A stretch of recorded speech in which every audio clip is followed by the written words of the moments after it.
And we're live. Hello. How's it going? We are in the process of trying to do something. There we go. Okay. We'll be right back. Surely shook with pride. He checked on his equipment and made sure his pack was tight.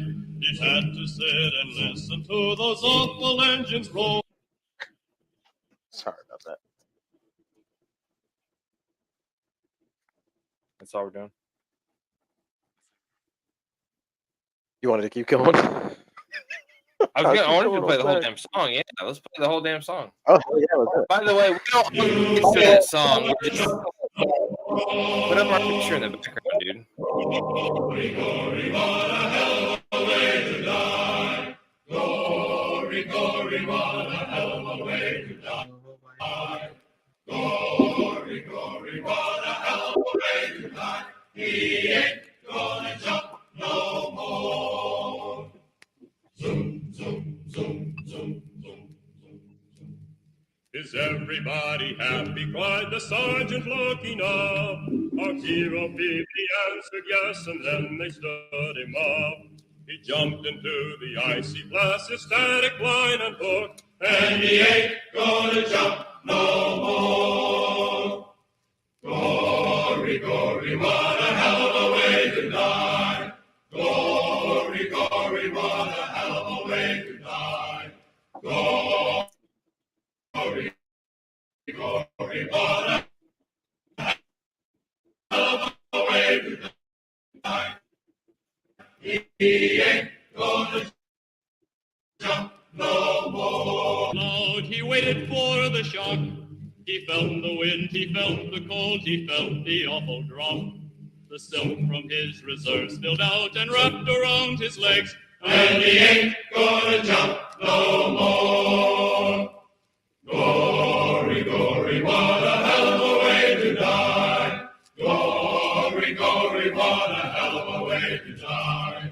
Glory, glory, what a hell of a way to die. He ain't gonna jump no more. Zoom, zoom, zoom, zoom, zoom, zoom. The riser swung around his neck, connectors cracked his dome. Not around his skinny bone. The crowd he hurtled to the ground, and he ain't gonna jump no more. Glory, what a hell of a way to die. Glory, glory, what a hell of a way to die.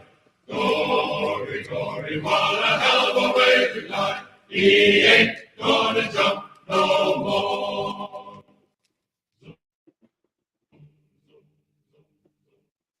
That worked pretty well.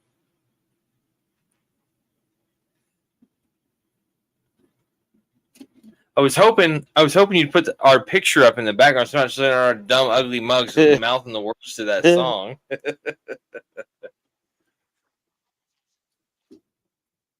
Oh well. What's going on, everybody? Welcome to this week's episode of the Battle Bros podcast. I am Mac. This is Alamo. We are the Battle Bros. This is our podcast. Hence the name Battle Bros podcast. First and foremost, as we mentioned earlier, we do not own the rights to that song, but it is very, very applicable for what we're talking about tonight. So we wanted to play that. It is a song called "Blood on the Risers." You can find it on a lot of different places, Spotify, music or whatnot. It is a World War II song that they used to sing for paratroopers and whatnot, talking about the paratrooper that kind of met an untimely demise and whatnot. Great song, kind of shows you the mindset of people back in World War II. So pretty cool stuff. So yeah, if you haven't joined our show before, we're two guys that have known each other since high school. We talk about stuff that is related to the veteran and military community, also first responders as well. We don't want to single them out. Police, fire, EMT, all that good stuff. First responders, if that qualifies for you, then hey, feel free to watch the show. If it doesn't qualify for you, hey, shit, feel free to watch the show. Hey, we do not discriminate on this show. We we'll make fun of everybody at one point or another, and that includes ourselves. So yeah. Indeed, a Rooney. How the hell are you there, man? I'm doing pretty good. Post rear ending. You know. Oh yeah, that's right. You were in Yeah. a little bit of a car accident, and your neck got a little bit cajolted around and stuff. Yeah. So. I am legally obligated to not mention anything else, so I will go as far as I was in an accident. That's right, And yeah. other than that, I not feeling too good, but I'm doing pretty good. Awesome. So yeah, so last week on our show, or actually the last time we had a show, Not 2 last weeks ago. Tweak. Last week. Last pause week. We did not have a show because you were busy taking care of things out at the beach with your lovely wife with Flipside Mentorship for our Battle Buddies event. I unfortunately could not make it because I had a prior obligation. My daughter had a prior obligation where I had to drive her and take her to such. But I understand you guys did a fantastic job as always. Second one in the book, so woot woot. The Battle Bro of one for the time being at the time, I think, did a fair job of holding down the fort. Can we say that you were Battle Bro Cephas? I was definitely Battle Bro Cephas. Nice. So glad you guys did that. I'm sorry I couldn't be there, but thanks for holding things down. I appreciate it. Yeah. It's all good. Yeah. So I was a little inspired. Last time we were on the show, before we got started, you were talking about a beer that you were drinking and liked. Indeed. So I was like, you know what? My turn. So I have a little bit of some spirits. And before everybody asks, yes, I look like an Irish tomato. I know. I'm outside a lot for my job, working with clients as a behavior therapist, and it's been hot as Hades outside. So he's just getting a little sun on his doom. Nope. We don't need to say nothing else about me potato-looking face. Okay, shut the hell up. Potatoes and steak. It's always right. Shut up. Anyway. I do not have a beer, but I have a spirit, and this is a spirit that Alamo and I are both familiar with. Yes, indeed. Make sure that is cleared out here. So this is not a this is not beer, but this is my favorite brand of bourbon called Horse Soldier Bourbon. Horse Soldier. This was started by one of the gentlemen that was represented in the movie Horse Soldiers. Or I'm sorry, no, that wasn't the movie. It was 12 Strong, about the SF guys that went into Afghanistan right after 9/11. One of those guys started a brewery and all that kind of stuff.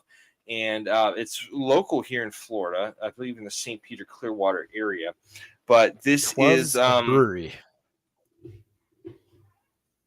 This is like a very, very, very good bourbon. So I'm going to. I can attest that it is a very good bourbon. I gave this clown a bottle for his birthday 2 years ago, and he drank a decent portion of it, and then we went to his birthday party, and it just disappeared. And this guy didn't know that he was going to go on the wagon for 6 months. And I was like, oh, double dumbass on me. I feel terrible for, at least you're going out in style for 6 months. So I was like, last hurrah. All that good stuff. So that was a very good bourbon. I think I killed bit. It's funny how a lot of your friends drank the rest of it. A lot. So yeah, I think I killed half that bottle by myself. I think so. Well, it's pretty bad. I don't know if it was half, but you probably drank the handle, the handle and shoulders off of it. Next thing you know, it's just like, oh my god, is that bourbon? I want some bourbon. Yeah, pretty much. You'd be surprised how many friends you got when you got a brand new bottle of liquor around. Yep. It's just like, So, in honor of our show today, we are talking about as well as in honor of the 80th anniversary of D-Day. That's what we're talking about. Yes, we were talking about the 80th anniversary of D-Day. Hence, our episode today is called Overlord.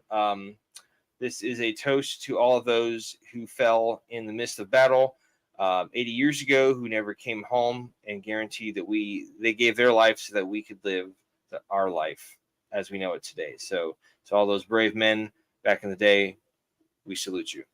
God rest your souls, gentlemen.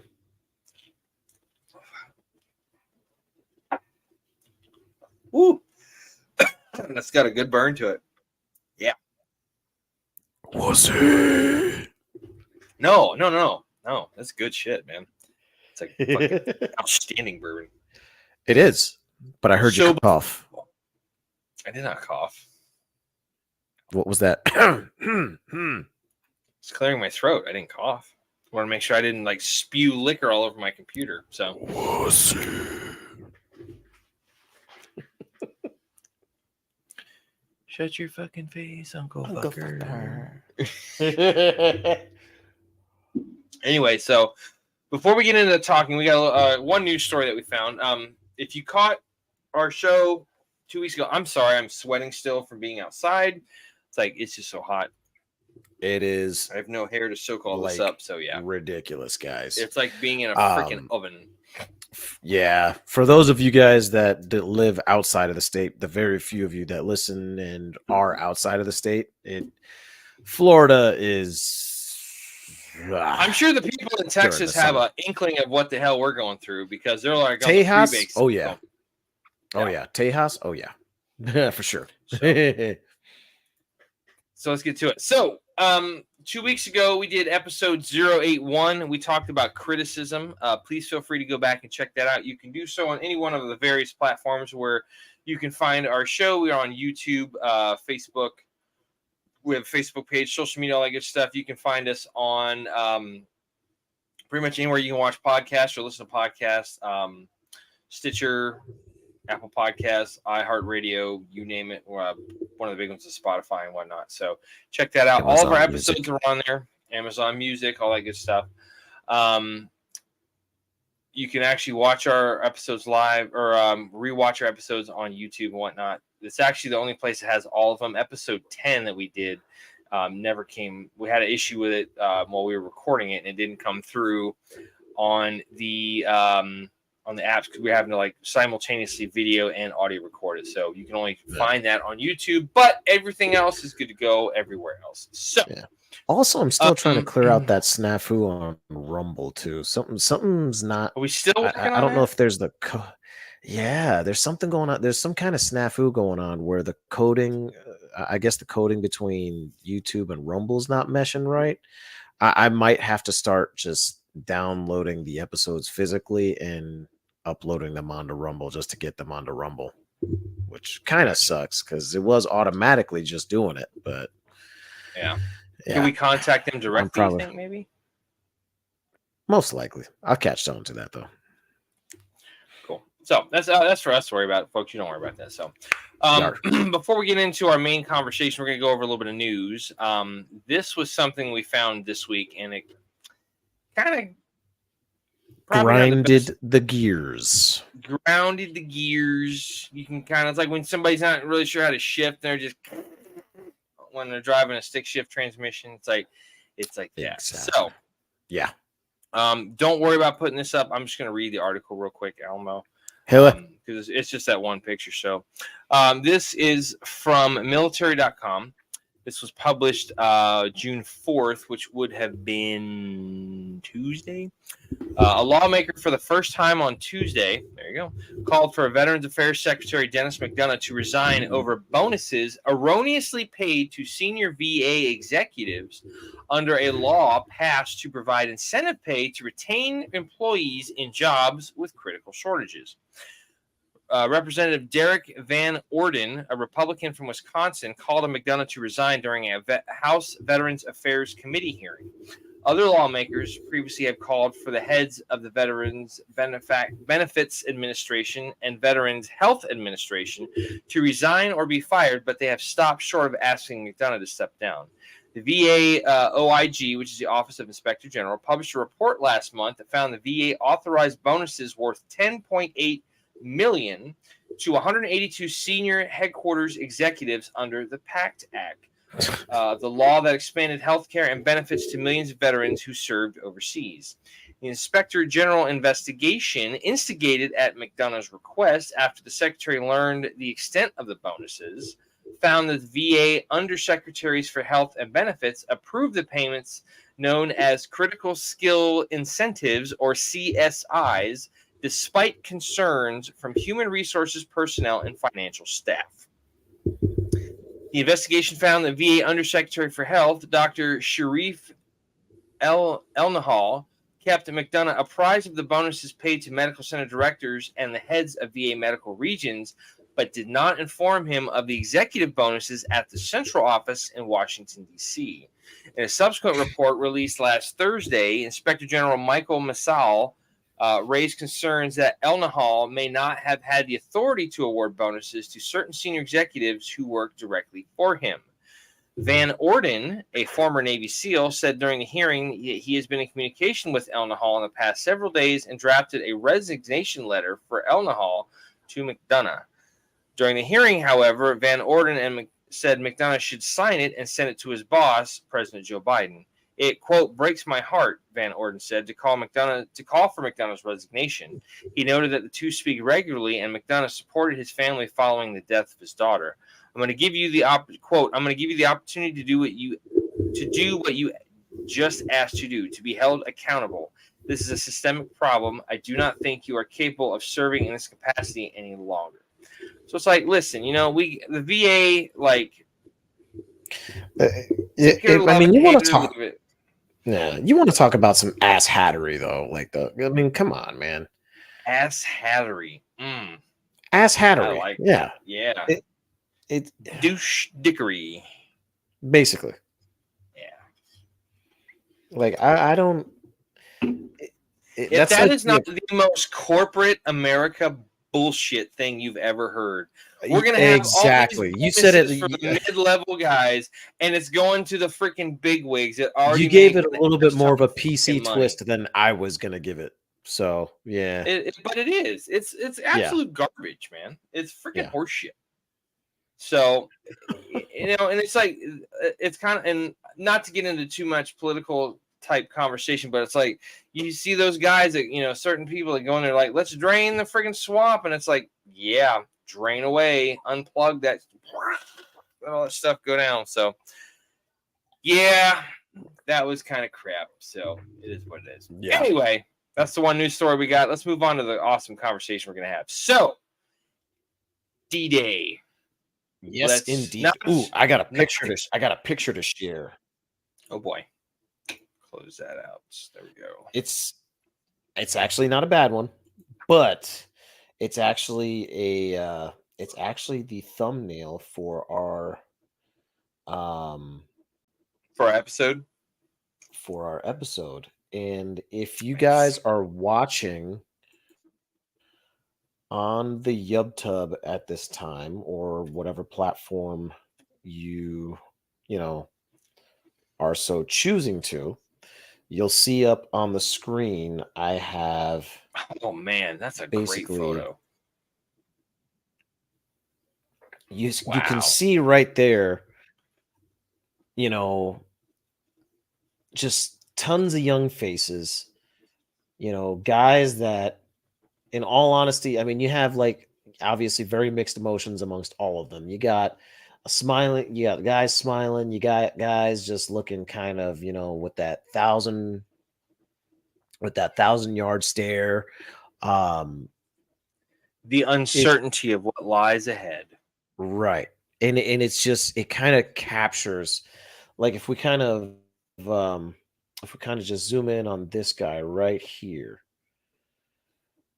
you can see just he's looking up and he just doesn't know what is. You can tell that the look on his face, that he doesn't know what's coming. And then you can see many of the other guys in the background kind of just like, haha, But to be fair, being a proud card-carrying member of the Spec 4 Mafia, I know a bunch of those guys are probably just smoking and joking about, broads or all kind of shit. Like, listen, There's a bunch of dudes there. They're Yeah. talking some BS and stuff. Like, that's what you do. You get a bunch of dudes crammed together. They're gonna start smoking and joking and all that kind of shit. What would be fascinating, and we'd never be able to know this. It would be fascinating to know of this picture of zoom back out, Alamo, if you can, to see the full picture. Absolutely.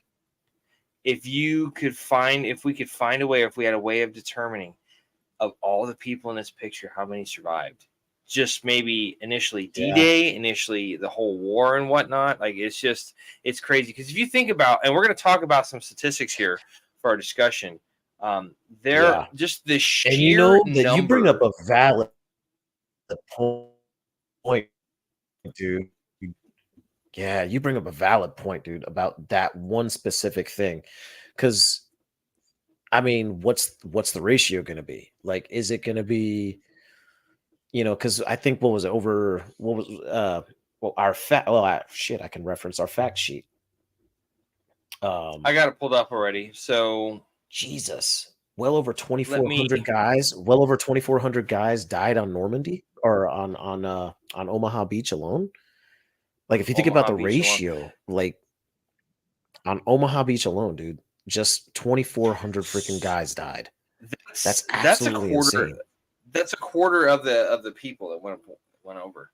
That's a quarter of the casualties. Excuse me. So if you want to look up some facts on this, you can go to the National World War II Museum, which is in New Orleans. Yes. But you can go to their website. We actually pulled this up, which is where we got much of our information for this episode, also. Right. So there is a fact sheet that we're referencing from there. So invasion date obviously was June 6, 1944. Yes.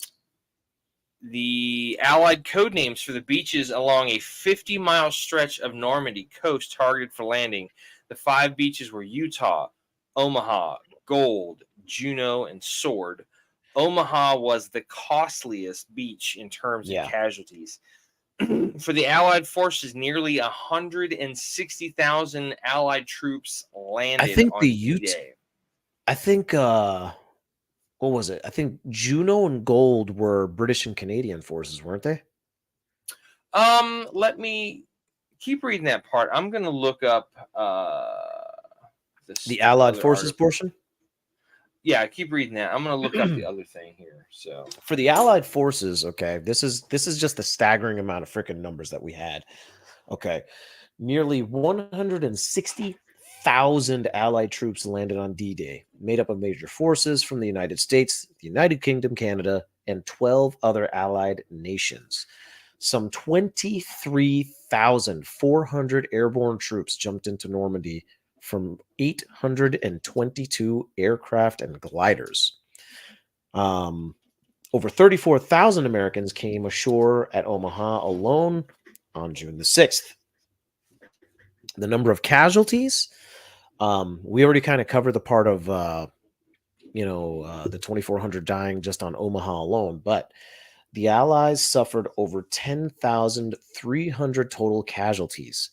10,300 casualties. Right? And that's can I interrupt you real quick? Yeah. Killed, wounded, and missing, by the way. So according to this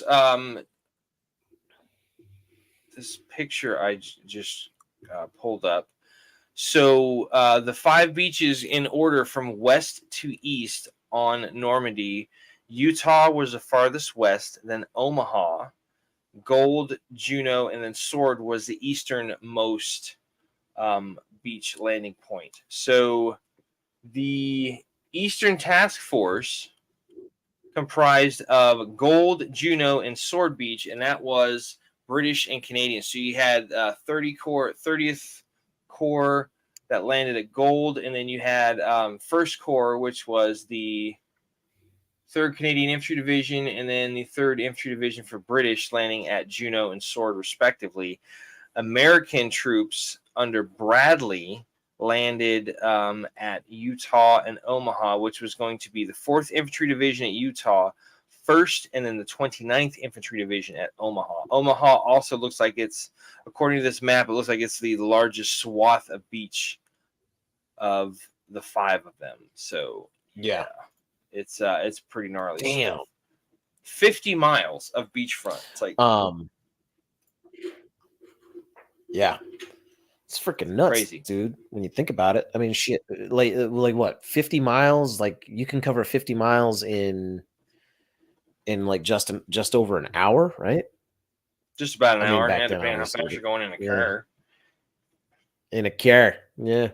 In a car. So, and you know, you talked about. Go ahead.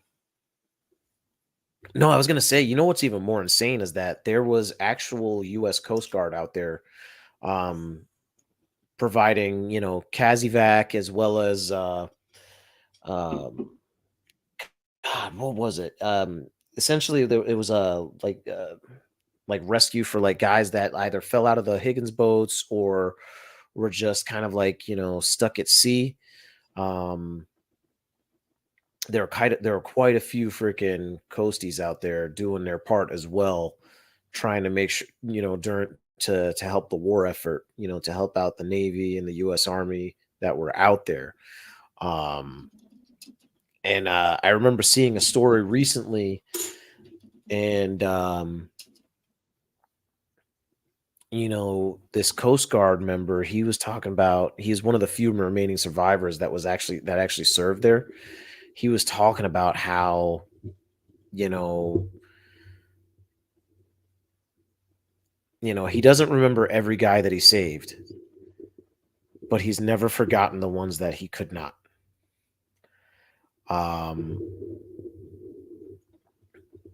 And there was one, you know, he mentioned one in particular, that, you know, he said that, you know, I guess his equipment was dragging him under, and he's saying, you know, oh God, help me. Oh God, help me. And he kept saying, you know, oh, hold on, I'm coming. And the unfortunate part about it was that, you know, he wasn't able to get to this, you know, this drowning soldier in time. And if you, when you think about that, you think about the amount of, you know, I guess you would say Almost like survivor's guilt. Yeah. Yeah. The amount of survivor guilt that someone like that would feel, you know, knowing like, I tried to get to him and I just couldn't get to him. You know what I mean? That has to be hard. You know what I mean? And you know what? Freaking a salute to our freaking coasties for, you know, doing their part during that invasion. Because you know what? It's something that's not talked about. And he's one of, I'm willing to bet many that were out there trying to do their part to help, you know, rescue some of our guys that were, you know, were either getting lost at sea or almost got lost at sea, you know? Yeah. So, you read the Allied Forces part of that fact sheet, correct? Yes. And the casualties as well. So here's another. Let's get more into some staggering facts here. So the Armada, over 7,000 naval vessels, including 4,000 landing craft, 1,200 warships, okay, and about 12,000 aircraft supporting the invasion. Okay, so the names, you know, the commanders. For the United States, you had Dwight Eisenhower, you had General Bradley. For United Kingdom, AKA you had Ike, and you had General Bradley. You had Bernard Law Montgomery. You had Trayford Leigh Mallory, Arthur Tedder, Miles Dempsey, Bertram Ramsey, and then for Germany, you had Rommel. You had, how do you say that guy's name? Gerd von Rundstedt. Gerd von Rundstedt. Then you had Friedrich Dahlmann as well. So, yeah. Anytime I do German, I'm just going to refer to you for that because you spent some time over there. I don't know how to say that stuff. Jawohl. Jawohl.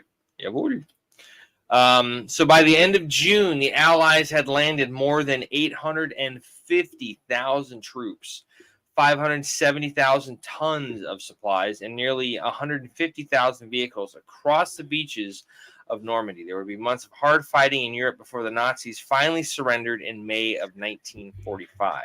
But the D-Day invasion gave the Allies the success they needed to initiate the campaigns that would lead to the liberation of occupied Europe. So these Yep. numbers, although they're not 100%, they're estimations, but still, it's just like, holy shit. Like, there's a lot of people that were involved in this. You had 23,000 airborne troops that jumped from 822 aircraft and gliders. I mean, just And insane. just the amount of logistical freaking like whoever was the individual that, because you got to remember, this is the time before we had computers, or at least the computers we know them as today, right? And this is before, like, calculator, like the amount of logistical prowess you had to have to launch an invasion like this. The, there's I mean, obviously there were issues, right? But the planners behind this entire invasion were, in my personal opinion, tactical freaking geniuses, because they pulled something like this off before, before we had computers and basically all the technology that we have today that help us do the things that they did then. You know what I mean? Are you It's referring just to AI, my good man? I'd be referring to that. I wasn't even doing an Irish accent, so just keep going. Oh, I know. I'm just saying. But it's crazy to think just that, because you factor in the amount of equipment, the amount of supplies, just everything that went into this. You know what I mean? Yeah. When Dwight D. Eisenhower says in his letter to the troops before they left, the mass undertaking, just that, those two words, the mass undertaking that it took, right? You have to have respect for the people that, put the logistical work into all of this, because it's just absolutely insane. It is absolutely insane. And I really don't think we could pull off something as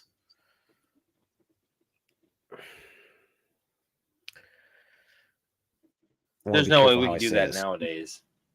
No, there's no way we could do it. Sure, would we be able to do it, in a certain way that would be, I guess, comparable? It's possible, but there's no repeating what the Allies did, during D-Day, aka Project Overlord. There's just no logistical comparison now. Can I pause you for a there ever second? be? Sure. So I actually pulled up a copy of the letter that he wrote to everybody on D-Day. Yes, so read it. Read that real quick. Read it. From Supreme Headquarters, Allied Expeditionary Force. Soldiers, sailors, and airmen of the Allied Expeditionary Force, you are about to embark upon the great crusade toward which we have striven these many months. The eyes of the world are upon you. The hopes and prayers of liberty-loving people everywhere march with you. In company with our brave allies and brothers in arms on other fronts, you will bring about the destruction of the German war machine, the elimination of Nazi tyranny over the oppressed peoples of Europe, and security for ourselves in a free world. Your task will not be an easy one. Your enemy is well trained, well equipped, and battle hardened. He will fight savagely. But this is the year 1944. Much has happened since the Nazi triumphs of 1940 and 41. The United Nations have inflicted upon the Germans great defeats in open battle, man to man. Our air offensive has seriously reduced the strength in the air and their capacity to wage war on the ground. Our home fronts have given us an overwhelming superiority in weapons and munitions of war, and placed at our disposal great reserves of trained fighting men. The tide has turned.